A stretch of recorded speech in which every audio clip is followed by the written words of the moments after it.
আপনার ছোটবেলার দিকে যেতে চাই, মানে জি। বিকেএসপিতে আপনি একটা সময় কাটিয়েছিলেন। তখনকার সময়ের বিকেএসপি এবং তখনকার সেখানে বিশ্বকাপ দেখেছিলেন কিনা, সেই এক্সপেরিয়েন্সগুলো একটু যদি আমাদের সঙ্গে শেয়ার করেন। বিশ্বকাপ দেখি নাই, কোপা আমেরিকা দেখেছিলাম। Okay. Brazil versus Argentina. Argentina হেরেছিল সেই ও, কোপা আমেরিকাতে। তাহলে তো আপনার জন্য স্যাড স্টোরি নিশ্চয়ই। হ্যাঁ, obviously. Being an Argentine fan.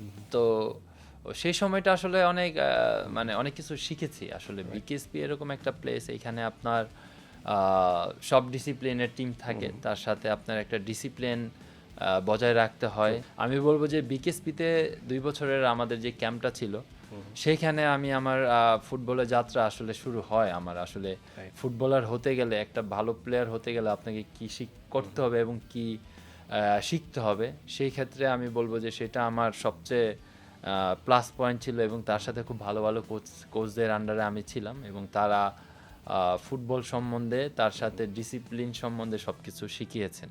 তো সেইগুলি এখনও আমি ক্যারি করি, এবং আমার সেখান থেকে আমি বলবো যে আমার ফুটবলে যাত্রা শুরু।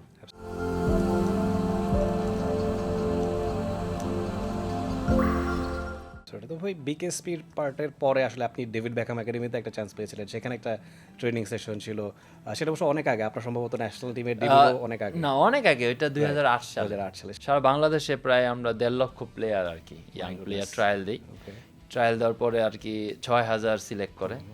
6,000 থেকে 150 জনকে আবার প্রাথমিকভাবে সিলেক্ট করা হয়। সিলেক্টের পরে আমরা বিকেএসপিতে আমাদের মেইন ট্রায়াল হয়, সেখানে আমরা 3 সপ্তাহ থাকি। 3 সপ্তাহের মধ্যে প্রথম 10 দিন আমাদের ট্রায়াল শেষ হয়। ট্রায়াল শেষ হওয়ার পরে এই 150 জনের মধ্যে 23 জনের মধ্যে আমি ছিলাম। My goodness.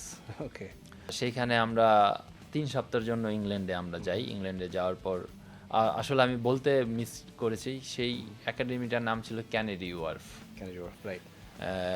তো আমরা ইংল্যান্ডে যাওয়ার পরে ডেভিড বেকহাম একাডেমিতে আমরা 1 উইক ট্রেনিং করি।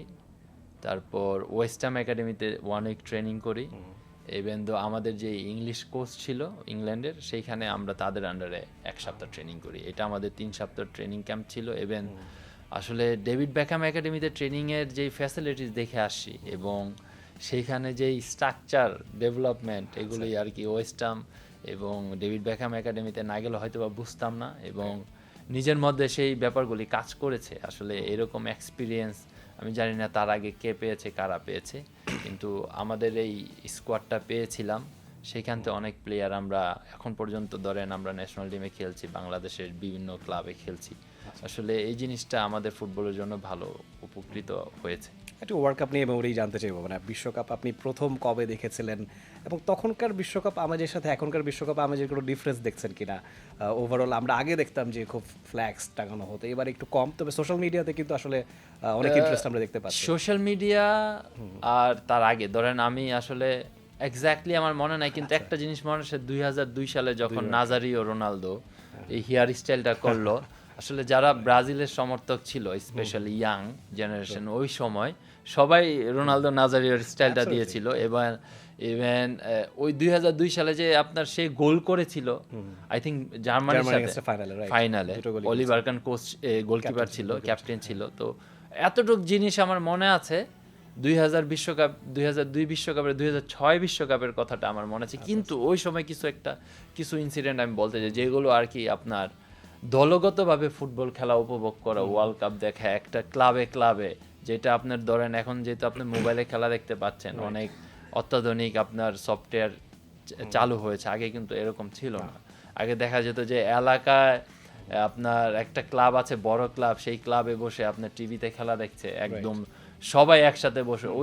ওই আমেজটা কিন্তু ডিফারেন্ট ছিল, একটা লাইভ আমেজ ছিল, সবাই একসাথে খেলা দেখা এবং যার যার দলকে সাপোর্ট করা। এখন ধরেন আরো বেশি সহজ হয়ে গেছে, আপনি ঘরে বসে সোফায় বসে আপনি মোবাইলেই দেখতে পাচ্ছেন খেলা, কিন্তু সেই আনন্দটা একটু মিসিং। যেটা আপনি বললেন যে পতাকা, গত ওয়ার্ল্ড কাপে যে পতাকা ছিল হয়তো বা এই ওয়ার্ল্ড কাপে নাই।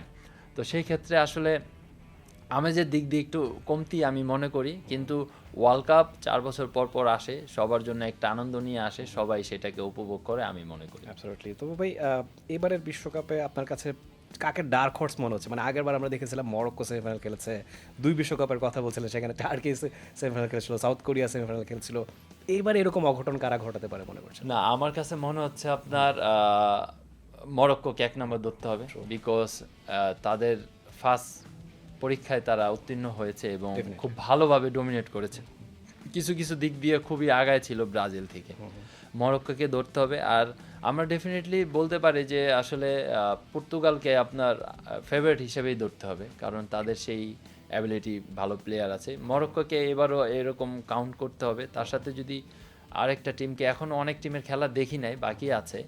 তো আমি এর মধ্যে আমার কাছে খুব ভালো লেগেছে আপনার অস্ট্রেলিয়ান টিমের খেলা খুব ভালো লেগেছে। তুর্কিকে 2-0 গোলে হারানো কিন্তু not an easy task. Not easy test. তো এদিক দিয়ে এই দুইটা টিমের খেলা ভালো লেগেছে। আর জাপান অনেক ভালো খেলেছে, নেদারল্যান্ডের সাথে 2 গোলে পিছিয়ে থেকে 2 গোলে দিয়ে ড্র করা। আসলে আমাদের এশিয়ান টিমগুলো খুব ভালো করেছে, আমি আশা করি তারা ডে বাই ডে আরও ভালো করবে। For more updates, subscribe to our YouTube channel and click on the bell icon. Follow us on Facebook and Instagram. Download T-Sports app to enjoy exciting games and highlights. Visit tsports.com.